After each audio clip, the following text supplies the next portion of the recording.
Hey guys, my name is Matt Johnson, and today I have something for you that you are going to love, because today I have a review for you of the Panasonic GH5 video camera. And I realize there's some of you out there that are saying, Matt, it shoots photos too. I'm aware of that, but I want to talk about this camera from a filmmaking standpoint. Because in case you're not aware, this camera is currently the darling of the wedding filmmaking and a lot of other parts of the filmmaking world. Because this camera, for the price, has a lot of features that you cannot get unless you spend significantly more money. And from a video quality standpoint, it is phenomenal. So figures that I should talk about it. Keeping that in mind though, this is not actually my camera. This is a rental, because in case you're not aware from watching a lot of my other videos, I currently shoot with the Sony A7S II, a camera that I absolutely love. So then what am I doing with the GH5? Well, a few months ago, my friend Taylor, who helps run the wedding videography company Oak and Cypress, based out of Austin, Texas, I absolutely love them. You should definitely check out their work. He reached out to me and said, hey Matt, do you want to help me second shoot a wedding with the GH5 in Portugal? And I said, yes, definitely, to all those things. That sounds incredible. I would love to do that. So I went to Portugal and I filmed a wedding with this camera. And in the process, I feel like I now have enough experience with it to make a review for you. That said, let me explain to you my perspective that I'm going to be taking with this camera review. I'm going to be reviewing this camera from a professional wedding filmmaking standpoint. So if you film weddings, if you do event videography, if you do run and gun shooting, anything where you only have one chance to film something, this review is going to be for you. If you film corporate videos, if you film anything in a studio, movies, indie films, anything like that, this review should still be very helpful to you, but it is still more geared to wedding filmmaking. Lastly, I feel like I'm going to get in trouble if during the review I do not also compare the GH5 to the Sony A7S II, because I feel like these two cameras are the two main cameras that you are going to be considering if you are wanting to film weddings in 2017. So while I'm talking about the GH5, I will also be giving my thoughts on how the A7S II compares. Should be very helpful to you if you are torn between these two cameras and give you some great perspective on which one to buy. But with that, let's get into the GH5 review. Starting with the build quality. I really like the build quality of this camera. I honestly feel like it's kind of built like a tank. You have a ton of buttons, a ton of dials, a ton of capabilities, but there are two things that really stick out to me about the build. First of all, I feel like the camera is built for an adult. Namely, you can hold the camera without a battery grip with one hand without your pinky dangling off. For comparison, with the A7S II, due to the height of the camera without the battery grip, you can see the line right here. If you do not have the battery grip, your pinky is just going to be just dangling there below the camera, and it gets kind of uncomfortable. Thankfully, by purchasing the battery grip, which I recommend people do anyways, I don't deal with that, and my hand goes nicely around it like so. But a major pro of the GH5 is that even without a battery grip, all my hand fits on it. That looks awesome. It actually works. The second thing that I absolutely love about the build of this camera is, of course, the flippy screen. Oh my gosh, I absolutely love this because I can do this, I can do this, I can flip it all the way around, unlike my A7S II, and I can actually watch myself while I'm recording something. So if you are a vlogger or you're thinking about doing an instead of vlogging, buy this camera. It is amazing for the flippy out screen. I find this to be so much more versatile than a standard DSLR that has just a flat screen on the back, and even more versatile than the Sony A7S II. Even though you still get the motion up and down so you can view it from angles, you do not have any way to flip it around. So by the GH5 having this feature, it is wonderful for filmmaking. Now that we talk about some of the outside build quality of the camera, I want to focus on the inside, namely the In Body Image Stabilization, which this feature is gonna wanna make you throw away your monopod because it is that stable. Once you buy a camera that has in-body image stabilization, you are never gonna wanna go away from that, because your ability to, regardless of any lens that you use, have it be stabilized so you can hold it handheld is going to completely revolutionize the way that you are capturing video. Need to mimic a tripod or monopod shot? Just hold your camera still and the camera is going to remove all the shakes and it's gonna look like a tripod or monopod shot. Forget your slider, you don't need it. Just sway your camera back and forth while holding it steady and you are going to mimic a slider shot. You're gonna get that parallax movement, but you're not going to need to use a slider because the image stabilization is gonna remove any of your shakes as you do it. Need to mimic a glide cam or other stabilizer shot where you're running after the couple in a field and it looks beautiful. Well, I'm sorry, that's a little too far. We have not reached that level. It's not gonna take out like your foot shakes and you like galloping through a field, I'm sorry. But as far as needing to stabilize your camera when you have nothing else to stabilize it other than your hands, the in-body stabilization in this camera is amazing. I feel like I should also add that the Sony A7S II has had built-in in-body image stabilization, which I have been using for years and absolutely love. So the more cameras that have this feature, the better in my opinion. It is amazing. Onward to menus. Let's talk about the menus of this camera. I'm really excited about it. I'm gonna turn it on. I feel like we're never gonna see a perfect menu system because every camera manufacturer keeps adding new features to their cameras, which means the menus have to be more complex for us to be able to turn those settings off and on. That said though, I feel like Panasonic has done one of the best jobs as far as menu organization that I've seen in a camera. Their use of color to delineate between which settings that you're gonna see, the touch screen, and I absolutely love that there are dedicated video settings headings in the menu. So you can go to those and that's where all of your video settings are. No need to like dig back through the menu and be like, where's the frame rate? I just need to change the frame rate. I'm missing shots. No, like it's all right there, which is wonderful. I would argue even more important than the video settings of the menu is the custom menu, which enables you to go in and set your most used video settings easily accessible in a menu. So instead of you needing to dig through the entire menus trying to find very obscure settings, you can have them all front and center in your custom menu, easily accessible to you. Very last thing that I'll say about the menu is that I absolutely love that it is good at explaining what settings are. So if you go to the bitrate settings, the camera will actually show you what the settings are. The camera tells you in plain English. Well, as plain English as camera settings can be here, let's be honest here. On to custom buttons. I feel like we really need to talk about custom buttons with this camera. You know how many custom buttons this camera has? 16. That is insane. There's 1, 2, 3, 4, 5, 6 hidden down here. Didn't even know this was a custom button. Mind-blowing, I know. Then you have all of these points can be a custom button. These can be a custom button. This can be a custom button. And you have 5 more on the screen. That's crazy. I absolutely love it though, because I'm less likely to miss a shot because I'm digging through the camera trying to find a setting. Now, as far as button settings go, you'll probably notice that there is a dedicated recording button up here on the top of the camera, but that said, it still is kind of awkward to get to with your finger like this. So Panasonic, in their unlimited genius that they have here, decided to let you start the recording by pressing the shutter button. Thank God, finally. I'm still over here on the A7S II, like using the custom button because shutter button is just like not available in video mode. I'm like, what do you mean? You know I'm in video mode, just let me press the button, that'd be great. As far as other custom buttons that I've set up with this camera, I have function 1 mapped to allow me to punch in while recording so I can check my focus because I do use a ton of manual focus whenever I am filming. Function 2, I have mapped to show me a cool little level. So if I'm shooting handheld, I can make sure that my shot is straight. Function 3, I have set to the teleconversion feature, which is really nice because you turn it on and you immediately get a 1.4 times zoom of whatever you are filming. I believe the way this works is that Panasonic is actually cropping in on the sensor, and they claim that this does not cause image deterioration, which I really hope that is true because I love getting things right in camera. So if I know that I want my shot to be tighter, being able to turn on the zoom and just be zoomed in on something is better to me than having to zoom in post. Also, as I said, if you are shooting in 4K, you are getting a 1.4 times zoom.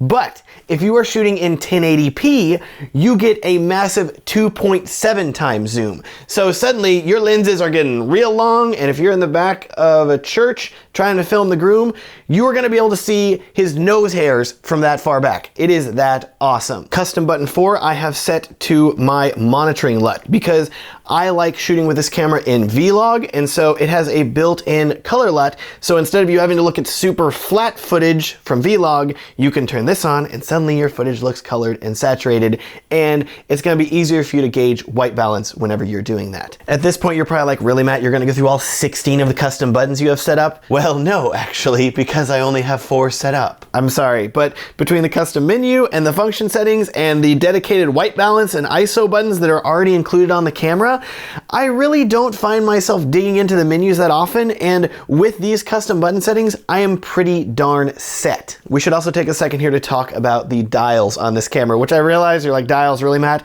No, the dials hide one of the coolest features of the GH5. Namely, this dial here, I use it to adjust the aperture of the lens, nothing crazy. But this dial adjusts the shutter speed, which I'm sure you're like, really, Matt? That's what every camera does. Why is that exciting? It's exciting because the GH5, if you go into the menus here, has a setting called Synchro Scan. And what Synchro Scan does is that it allows you to adjust your shutter speed by smaller amounts than you traditionally would. So instead of you adjusting your shutter speed as you traditionally would on one of these cameras, where it goes from 1/50th to 1/60th, all the way up to like 1/125th if you're shooting slow motion, whenever you have Synchro Scan enabled, suddenly I start changing the shutter speed here and it says 50.1, 50.2, 50.3. It is letting you adjust your shutter speed by very, very tiny amounts. And I'm sure you're like, Matt, why does this matter? Like, what is the point of this? Because whenever you shoot weddings or other run and gun scenarios where you do not have full control over the lighting of a room, it is guaranteed that at some point in your life you are going to run into flickering and banding in your video clips because the cheap lights that the venue is using are not in sync with your camera. So you're either gonna get fast flickering or you're gonna get rolling lines moving across your camera. And normally on most cameras, you can adjust your shutter speed down to 1/40th, 1/30th even, if you need to remove the flickering from your shot. But this camera means you do not have to do that because you can dial in exactly the shutter speed that you need so you are not getting flickering.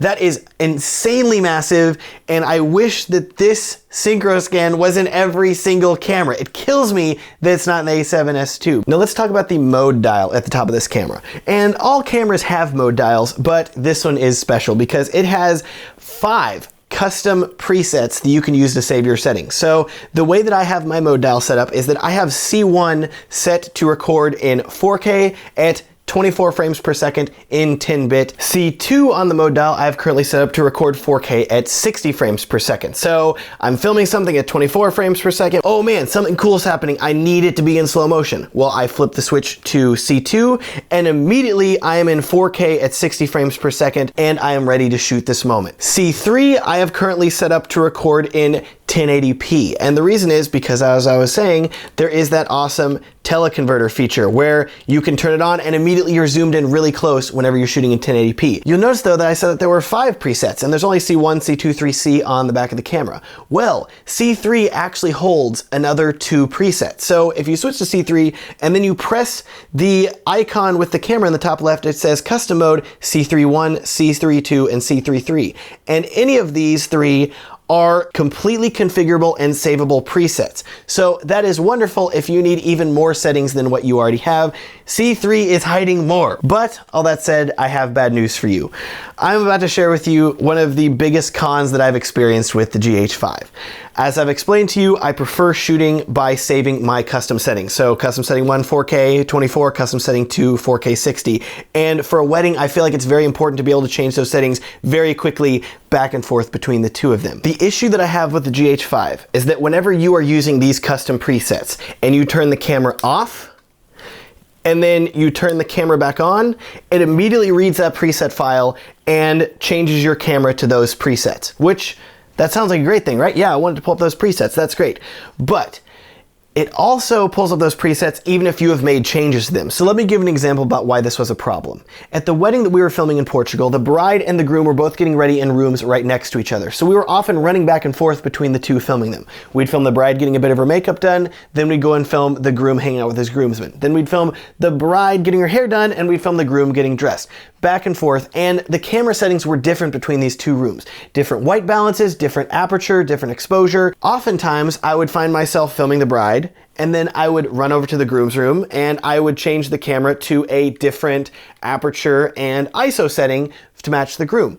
But because I prefer to save camera battery, I would then turn off the camera after I took those shots of the groom getting ready. And then because I would stay in the groom's room, I would turn the camera back on again and my settings would be reset to how the preset was saved whenever I was in the bride's room. So if you are using the custom settings presets for this camera and you make some changes to your settings and then you neglect to press the menu button, go into the custom settings for your memory and overwrite your preset with those updated settings, the instant that you turn off your camera and then turn it back on, those settings that you just changed are wiped, which is a major bummer, and this is completely different than any other camera that I've used. My A7S II, whenever I turn it off and turn it back on, it remembers the last settings that I had in the camera. This is true for every single camera I've ever used, except for the GH5, and it is a major pain, because if I forget to save the custom preset, and I turn off the camera to save battery and turn it back on,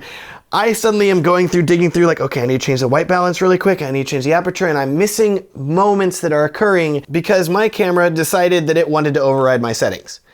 That sucks. I do want you to be aware though that this only affects the custom memory settings. So if you have the video set to the creative video mode and you change some settings and turn it off and then turn it back on, it is going to remember those settings that you had whenever it turned it off. So you're not dealing with it trying to change your settings suddenly. The camera will remember that. But if you want to use custom presets, so you don't have to dig into the menu to change your frame rate and other settings, you're gonna need to make sure that you remember to save your presets before you turn off the camera every single time if you've changed your settings. All this said, I think it would have taken me significantly longer to discover that I was having this issue with the GH5 if I was not in the habit of turning off the camera in between shots to conserve battery. And that is a nice sort of segue here into talking about the battery life of the GH5.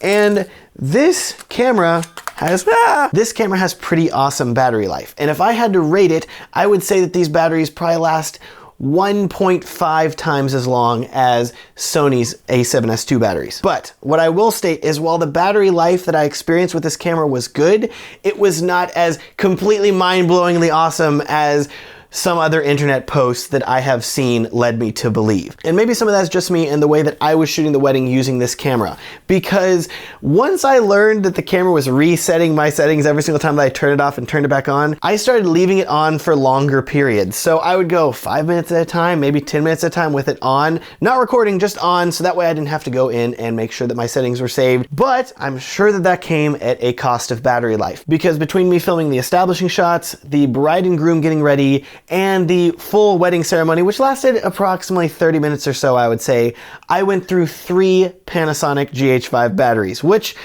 considering I've read posts online of people saying, oh yeah, I shot a whole day with just like 2, it was awesome. I wasn't even halfway through the wedding barely, and I had already used 3. So something didn't quite line up there as far as battery life. That's why I'm giving it all this context for you, so you're not like, man, Matt's telling us this sucks and everybody else says it's good. I believe Matt. No, don't trust me on this, okay? I don't know. I'm just telling you my experience with this camera. Regardless, the battery life is definitely better than the A7S II. Thankfully, with the battery grip here, it works a lot of those kinks out, and I don't have any issues with the battery life on this camera, but it is definitely something to keep in mind if you are considering the GH5. It is going to have better battery life than the A7S II per battery. Now let's talk about something really good about this camera, and that is resolution and frame rates. 2 of the biggest features that I feel like are gonna make you want to purchase this camera more than anything else, because these features are incredible, and for the price of the camera, it is insane what you are getting. The GH5 is capable of shooting in 4K at up to 60 frames per second and 1080p at up to 180 frames per second. Also, I need to state that Panasonic just released firmware update 2.0 for this camera that added 6K recording, but in the anamorphic style. So if you do not have anamorphic lenses, I'm sorry, the camera is limited to 4K, but if you do have anamorphic lenses, you can shoot at up to 6K at 24 frames per second, which is insane that that isn't a camera of this size. That is unreal. As far as this review goes, I want to focus on 2 resolutions and frame rates because those are the ones that we used on the wedding day, namely 4K at 24 frames per second and 4K at 60 frames per second. Let's start with 4K at 60 frames per second. We filmed some of the bride and groom prep at 60 FPS, but all of the couple time spent together after the ceremony, just the 2 of them with the sun setting in the background, this awesome emotional moment, all of it at 4K 60. I was completely blown away by the crispness of the image. Oh my gosh, it is so great to have 4K at 60 frames per second in a camera this size and at this price. To put it all in perspective, if you want a camera that records 4K at 60 frames per second from Canon, you're gonna have to pony up $6,000 for the Canon 1DX Mark II.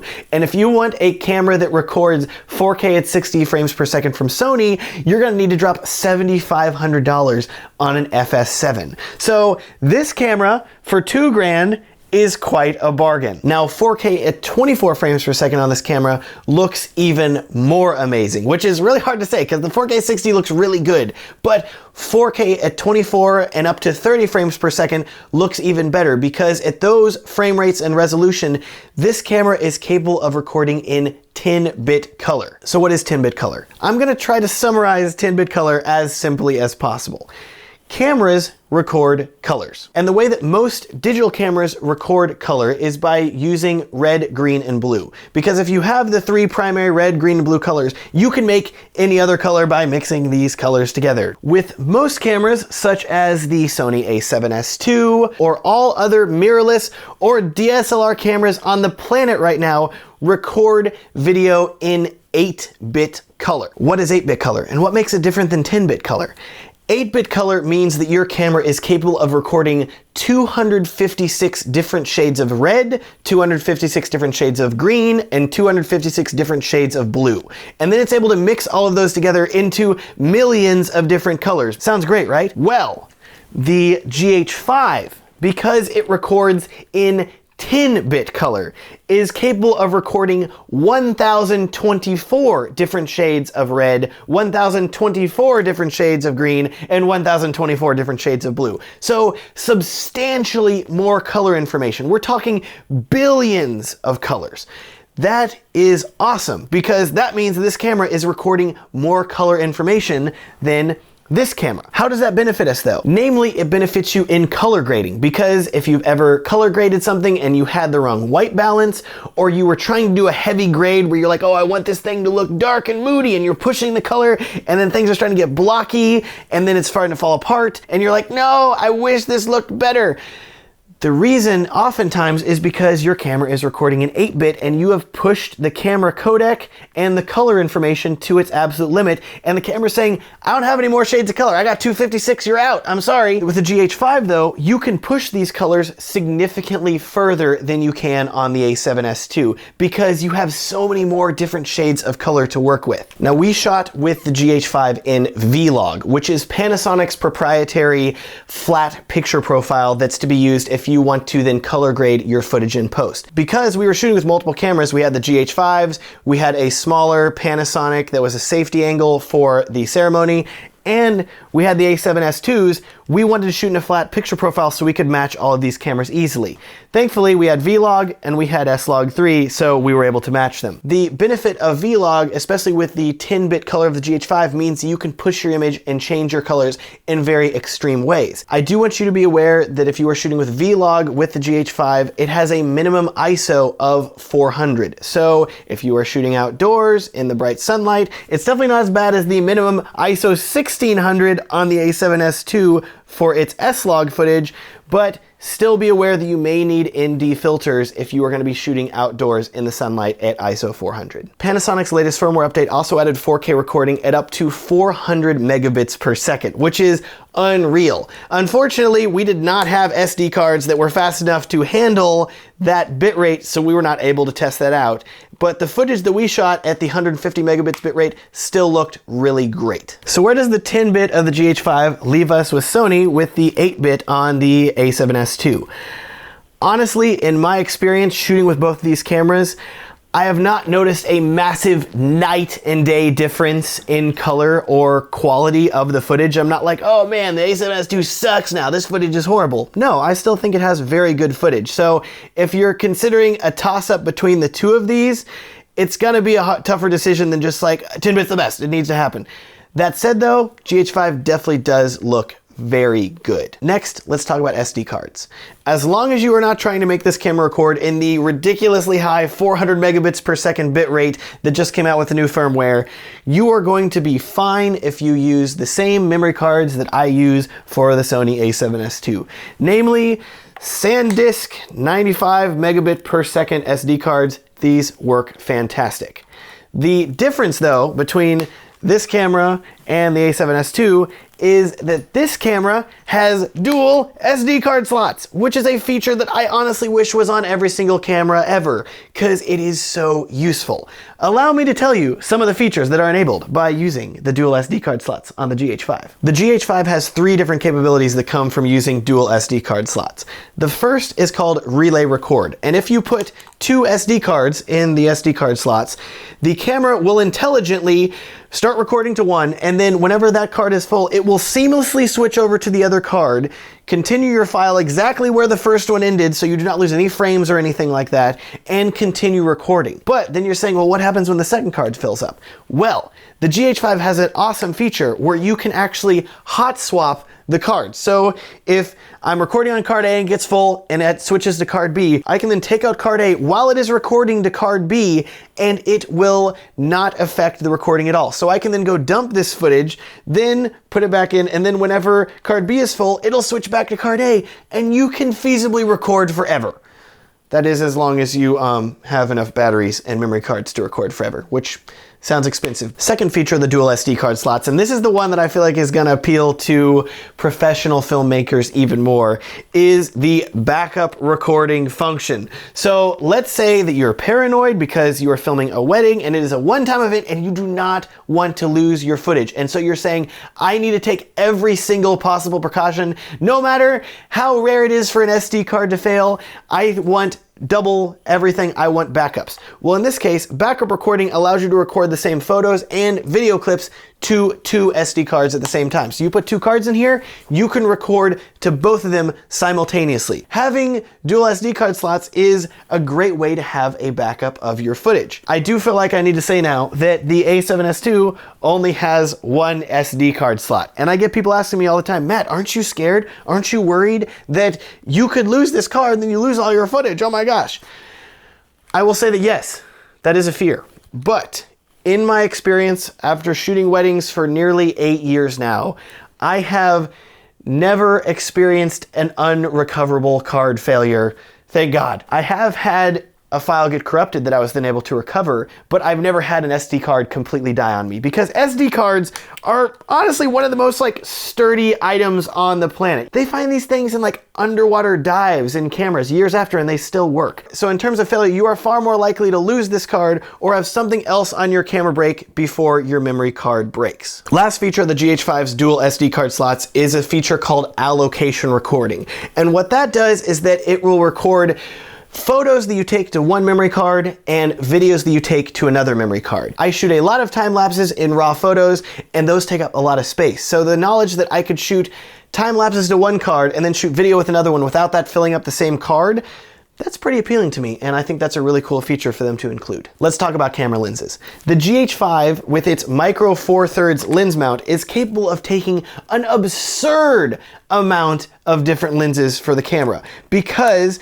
not only can you put Panasonic lenses on it, but you can put Nikon lenses and Canon lenses and Leica lenses and so many other different types of lenses using adapters. You can put nearly anything on this camera. So do not feel limited by just Panasonic's selection. You have a ton of lens choices to work with. In our case, shooting the wedding, we used Taylor's Canon mount lenses. Specifically, I was usually on a 24-70 or a 7200 for most of the day. And to adapt those to the GH5, we used a Metabone Speed Booster adapter. More on that in a little bit. So I'm sure at this point you're thinking, oh man, the GH5 is awesome. It can take nearly any lens. That's incredible. How does Sony compare though? Don't they have the E-mount system so it can take a ton of lenses too? And the answer is yes, it can. In this case, I'm using a Sigma art lens with a Nikon mount, and I'm adapting it to the Sony E-mount, and it works fantastically. The difference is with the A7S II is that at least if you're shooting in 4K, you're gonna be limited to using lenses that cover a full frame image sensor. Unless you're shooting in 1080p, at which point then you can crop the sensor on the A7S II internally and then record using cropped sensor lenses. But That still is not as many lenses as the GH5 is capable of using because it has a significantly smaller sensor size than the A7S II. Oh yeah, in case you didn't know, the GH5 has a 2x crop sensor, which is one of the largest differences between these two cameras. Literally, this camera has a full frame sensor and this camera has a 2x crop. What that means is that for the A7S II, because I have a 24mm lens on this camera, it is actually going to be a 24mm wide image. If I was to put this 24mm lens onto the GH5, it would be a 48mm lens because the GH5 has a 2x crop. So all of your wide lenses are going to get tighter on the GH5. All of your tight lenses are going to get way tighter on the GH5. And that 2x sensor crop on the GH5 is one of the most controversial issues about this camera. So let's talk about it. Why is this camera and its sensor size so controversial while everybody loves the full frame sensor of the A7S II? What's the difference between the two of these? Well, I think honestly, a lot of it comes down to the culture of cameras and filmmaking in general. Namely, whenever people start off with filmmaking, in general, they start with a crop sensor camera, but not one as cropped as the GH5. In my case, I started with a Canon 7D, which has a 1.6 times crop. And a lot of my professional friends and people that I look up to were shooting on the 5D, a full frame sensor camera. And they're like, oh my gosh, the bokeh looks so much better, the Lowlight's better. That 7D is trash. And I'm like, it shoots good video to me. I think it's fine. But the issue is that a lot of our filmmaking culture is pushing for bigger sensors. You're gonna get better bokeh. It's gonna look better. You should upgrade. Bigger, bigger, bigger. Buy a full frame camera. And countercultural to that is the GH5, which is saying, hey, you don't need a bigger sensor. Buy a smaller sensor. And that doesn't sound good. Like, whenever you first hear that, you're like, why would I want that? Like, I want bigger. I don't want smaller. Why would I want a smaller sensor size? Well, I don't really feel like the smaller sensor size on the GH5 is that big of a deal. And I'll tell you why. Because Panasonic and other lens manufacturers are aware of the size of this sensor and they have made lenses to compensate for that. So instead of you going out and purchasing an 85mm lens and then being like, dang it, it's 170mm, this sucks. Panasonic makes a 42.5mm lens that gives you the equivalent of an 85mm lens in full frame. And it's f1.2, and that's only one lens of many. Look at this lens here. It is a 12 to 35mm lens at f2.8, which means that it is actually a 24 to 70mm lens f2.8 equivalent. This is Panasonic's version of the 24 to 70mm lens that is so popular on other camera bodies. Except this lens is about a third of the size and significantly lighter. It is awesome that this is an option for you on this camera. I should also say that in most situations, micro 4/3 mount lenses are substantially cheaper than lenses made for other camera mounts. They're definitely cheaper than L lenses. They're gonna be cheaper than a lot of Nikon lenses. And everybody knows they're cheaper than Sony mount lenses, which this is a Sigma, so that doesn't count. But if you've purchased Sony Zeiss lenses, they are gorgeous. Do not get me wrong. I absolutely love them. But oh my gosh, you gotta shave your beard and donate it to Beard Locks of Love or whatever the equivalent is to pay for it. Does that exist? I'm not gonna shave, but that'd be cool if that existed. I could donate a few inches probably. So the GH5 with its micro 4/3 sensor is kind of a paradigm shift. Whereas all the other camera manufacturers are saying, you need a bigger sensor, you need full frame. I have so many photographer friends that are now shooting in medium format because they're like, I need bigger sensor, bigger, bigger, bigger. It has to be bigger. Then there's a GH5 saying, no, go small, it's okay, you're gonna be fine. And honestly, you will be. Be aware though that you are gonna have to purchase wider lenses to compensate. So in this case, 12 to 35mm instead of a 24 to 70mm. Last two things about lenses. As I stated earlier, we used Metabone's speed booster adapters to adapt our Canon lenses to the GH5. What is a speed booster and what does that do? A speed booster actually makes your image wider, and it also makes it sharper and offers more light. It's some sort of crazy voodoo witchcraft. I'm just gonna be honest here, it's insane. But what that means is that if you use a speed booster adapter and you adapt a Canon lens to your GH5, you are suddenly going from a 2x crop to a 1.4 times crop in our case. So that means that if we put a 35mm lens on our GH5, instead of it being a 70mm lens, which is double the focal length, instead it was only 1.5 times the size, so it was a 50mm lens. For all intents and purposes, we were shooting with a camera with a sensor size of a Canon 7D or 80D or a Sony A6500. Taking all that into consideration about the sensor size of the GH5, how did it compare to the A7S II? Was it able to get as much bokeh as the A7S II? Was it as buttery? Well, no. And I don't think that it would be unless you had a full frame sensor. But that said, I also rarely ever shoot wide open with my A7S II. I usually have it stopped down to f2 or f2.8. So it wasn't a massive change. And the GH5, with it opened up to f2.8 or f4, it still looked really good. Let's talk about autofocus. As I said, we were shooting with the Metabone speed booster adapters on the GH5, and I did not test continuous video autofocus. So I was not able to test this. I was instead using manual focus, as I do with all of my Sony lenses, so this did not affect me. I prefer manual focusing, and from everything that I've read on the internet, the autofocus on the GH5 is actually quite similar to the autofocus on the A7S II, meaning that it is decent and usable, but it is not going to look as good as if you were manually focusing your lens and nailing focus. From my limited testing with this lens, I've noticed that it is not super fast, and it definitely does tend to hunt a little bit, which is not something that you necessarily want whenever you are filming a wedding. You want your focuses to smoothly and gently adjust, and then perfectly alight on your subject, not which it's not that bad, but I'm just giving examples here. So in that case, that's as deep as I'm going to go on the autofocus of this camera. It's not going to be as good as Canon's dual pixel autofocus, but I still think that it's going to be decent if you absolutely have to use it. And now it's time for me to address the other elephant in the room regarding the GH5.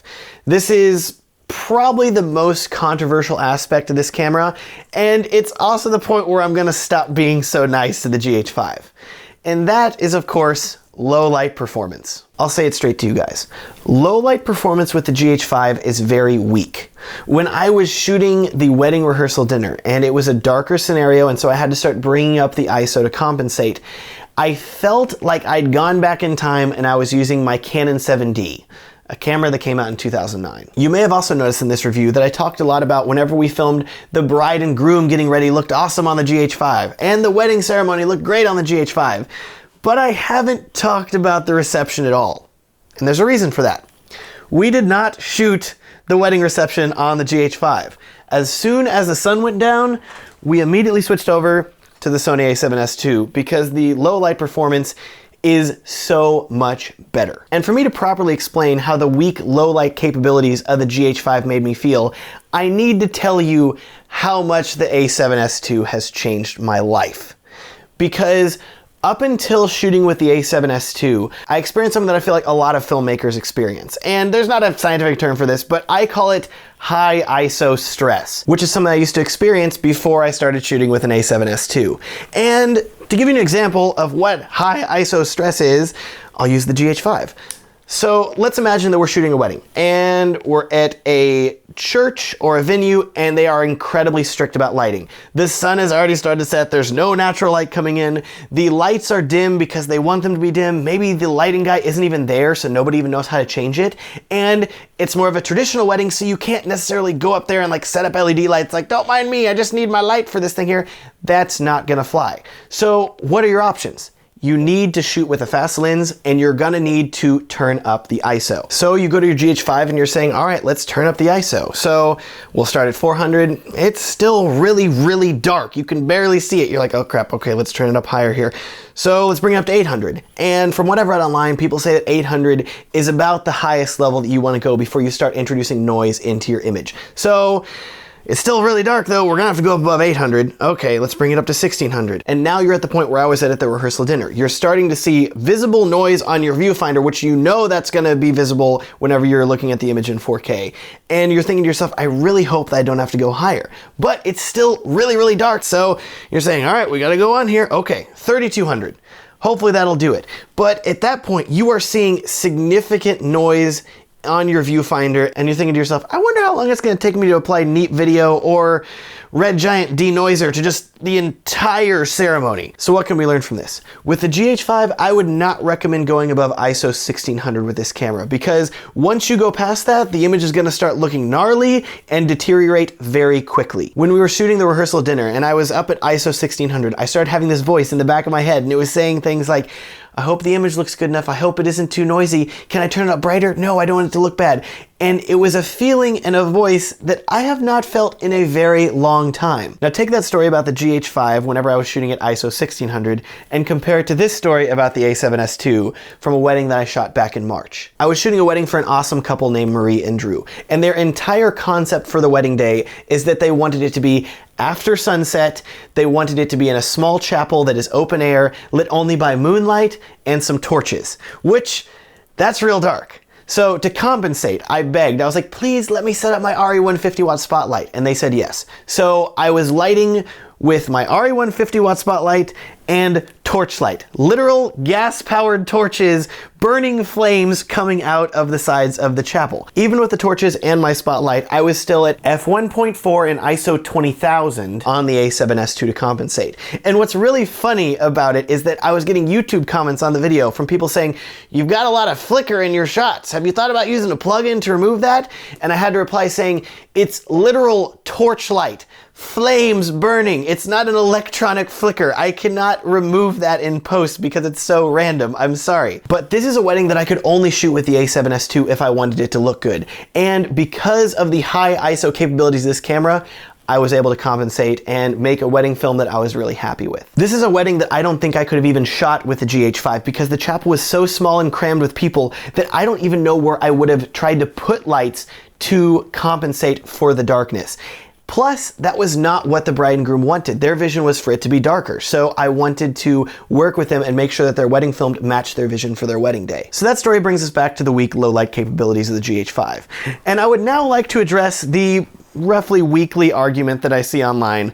Someone will go onto a forum and post, I'm thinking about buying the GH5, but I worry about its low light capabilities. And immediately there are people posting to the GH5's defense saying, nah man, don't worry about it. Just buy like f.95 lenses and bring a lot of lights to the reception. It's gonna be fine. Light your dance floor, like the cake cutting, put up your lights, you won't have any issues at all, nothing to worry about. And I would agree with them for the most part about that. If you buy fast enough lenses and if you bring enough lights to your wedding reception, you can work around a lot of the GH5's low light disadvantages. But, and this is a really big but, I've been filming weddings for about 8 years now, and the one constant for every single wedding that I've ever filmed is that they are unpredictable. Anything can happen, and anything that can go wrong will go wrong. I've had receptions that were perfectly lit. I had the toast mic stand all set up with perfect side lighting. It looked so good, only to have the toaster walk up, even though I told them not to. They grab the mic and immediately walk off into like the darkest corner of the wedding reception to talk, and you're just like, no, so you're cranking up the ISO to compensate. I've had people intentionally unplug my lights during a wedding reception. I'm filming the dancing, it looks good, suddenly it gets dark, and I'm like, did the bulb die? And I go over, and the cord's unplugged, and there's angry old people looking at me like, it's too bright, why do you have this thing on? I've had weddings that end with a fireworks show in a field lit only by moonlight, and I was shooting it up to ISO 64,000, and the image still looked fine. I also really like shooting wedding dancing in slow motion because I feel like it's more dynamic, but if I'm shooting at 60 frames per second, that means that my shutter speed needs to be up at 1/125th of a second, which means I'm letting even less light into the sensor. I'm sorry, but if you're shooting a wedding with a GH5 and somebody steps out of your perfect area of light that you've set up for the wedding toast, or if you're shooting a wedding ceremony and it is in a very, very dark church and they are not allowing you to add any more light to it, you're also going to be in trouble. Or if you're filming a wedding in the small town of Ouray, Colorado, and it's 10 p.m. at night and the couple tells you that they want you to film them walking down the sidewalk of the main street of the town that means so much to them. Oddly specific scenario aside, I've done it, you probably haven't. If you are shooting on the GH5, the low light is gonna be a struggle for you. There is a greater chance that you're gonna miss important moments on a wedding day if you do not have a camera that's able to handle a very wide range of scenarios, including low light. The Sony A7S II has cured me of my high ISO stress. I know that in any unpredictable situation, I can turn up the ISO as high as I need to compensate so I don't miss any moments. I don't fear the darkness anymore with this camera. And just to be clear, I still love and use lights all the time. I'm using them for this video. I use them at weddings all the time. I love lighting my reception using lights. I have a whole video about how I film wedding dancing, and I specifically talk about the RE150 watt light that I use all the time. So if you want to watch that video, I'll link to it up in the corner and down in the description for you to check out. I also have a link to my kit page down in the description where I have a newly created list of all of my favorite lights that I use whenever I'm lighting weddings. So if you are considering purchasing the GH5, I would definitely consider purchasing some lights too, and the lights that I list are a very good starting point for that, so you can check that out too. Regardless of whether you're shooting on the A7S II or the GH5, buy lights. Buy a whole lot of lights. I love lights. Buy as many lights as you can. They're only gonna make your videos look better. Okay, low light rant over. Let's move on. In conclusion, I feel like the GH5 is a very future-proof camera. Features like the great build quality, 4K at up to 60 frames per second, 10-bit shooting, and even like 6K anamorphic. What? That's insane. This camera is gonna be around for quite a while. And so if you are wanting to purchase a camera that is gonna last you for years, I think the GH5 is a really solid choice. But don't forget, you're gonna need to purchase some wider lenses to compensate for the smaller sensor size of this camera. And please, please purchase some lights to compensate for the poor low light performance. If you can do both of those things, I believe you're absolutely gonna love this camera. And I believe that the image quality from the GH5 is easily the best image quality for the price that you can get in a camera today. But what about the A7S II? How does the GH5 compare to it? Well, first of all, let me state that I believe that both of these cameras are huge upgrades over a lot of other cameras on the market today. And if you are filming weddings, these are both really good cameras to do it on. Where does the GH5 beat the A7S II? In daylight and well-lit image quality. So if you are filming bride and groom prep in a well-lit room where the sunlight's coming in through the windows, it's gonna look incredible. If you are filming an outdoor wedding ceremony under the sun, it's gonna look awesome. If you can bring enough lights to a wedding reception to light everything, it's gonna look really good. The 10-bit color and the image is unreal from this camera. It also beats the A7S II in slow motion. With this camera, you are getting 4K at 60 frames per second and 1080p footage at up to 180 frames per second. With the A7S II, you are limited to 60 frames per second at 1080 and 120 frames per second also at 1080. Now, where does the GH5 fail? In low light performance. In my unscientific testing between the two of these cameras, which amounted to me filming video clips at various ISOs between the two of them and gauging to my eye what looked roughly equivalent in terms of noise, on the GH5, ISO 1600 looked roughly equivalent to ISO 32,000 on the A7S II in terms of noise. That's a lot. And considering that half of filming a wedding is filming the wedding reception after the sun goes down, that is a big issue for wedding filmmakers. And now comes the point in the review where I'm going to answer the question that so many people have been asking me over the past few weeks, ever since I said that I was going to be shooting a wedding with the GH5. Namely, am I going to get rid of the A7S II and start shooting weddings with the GH5? The answer is no. I still believe that the Sony A7S II is the ultimate camera for filming weddings. Between its ability to remember which settings I have set to even whenever I turn the camera off, unlike the GH5, its full frame sensor, its ridiculous low light performance, and its ability to handle pretty much any filmmaking scenario that I throw with it, light or dark, I still absolutely love this camera and plan on shooting with it for the foreseeable future. But what about for you? What if you're thinking about buying one of these cameras? Which one should you pick? Well, do not worry, I have an answer for you. Do you shoot a variety of work? Meaning, are you shooting YouTube videos with lighting like this? Are you shooting interview videos with talking heads? Are you shooting music videos? Are you shooting independent films? Is over 50% of your work and income coming from those kinds of videos, with the rest of your income supplemented by being weddings, if you shoot weddings at all? In that case, I would wholeheartedly recommend the GH5. I think it is a fantastic camera. The colors are gorgeous, and it is going to work perfectly for you if you have enough lights and have a more predictable scenario than a wedding. Or are you like me, and is the majority of your work and business coming from filming weddings? In that case, I can wholeheartedly recommend to you the Sony A7S II, because as I already stated, I believe this is the best camera for filming weddings. It is the best at run and gun filmmaking, and it is the best at handling any of the massive variety of scenarios that you're going to run across whenever you are filming weddings. All that said though, whenever the A7S III comes out, hopefully with 4K 60 and 10-bit. Oh my gosh, that would be so incredible. I would absolutely love if Sony made a camera to answer the GH5, but that hasn't happened yet. Hopefully very soon. We can all dream, right? Thank you so much for watching. I hope this video has been helpful to you and given you some great insight into the Panasonic GH5 camera, and this review has helped you decide if you should buy this or the A7S II. And now I have something really cool for you. I am starting an email newsletter, which is gonna be sent out once monthly and is gonna have cool camera news that I found interesting, video updates about videos that I've made that you can check out, beard growth hacks, I don't know, anything else that is appealing to me, I'm going to include in this email newsletter. And to entice you to sign up for the newsletter, I'm going to be offering some free 10-bit, of course, GH5 video clips for you to download and check out. And all you have to do is go to the link down in the description below, enter your email, sign up for the newsletter list, and there will be a download link for you to download these video clips and play around with. Pretty cool, right? And don't worry, I'm not gonna spam you. I don't have time to spam you. I'm busy making videos like this. I'm gonna have enough difficulty just making this newsletter to send out once per month. So do not stress about that. I do hope that you really enjoyed this video. As always, if you have any questions or comments, please feel free to leave one below or get in touch with me through my website, WhoisMatt.com. It is also a 10-bit sized help to me if you would consider liking this video, clicking the little thumbs up button below, and subscribing to my YouTube channel if you want to see more videos like this in the future. I also have an Instagram and a Facebook page, which I'll link to down in the description. Also, there's a few more links down there if you want to check them out. One of them is to my kit page, where if you want to check out all the gear that I use to film weddings, all of that is listed on that page.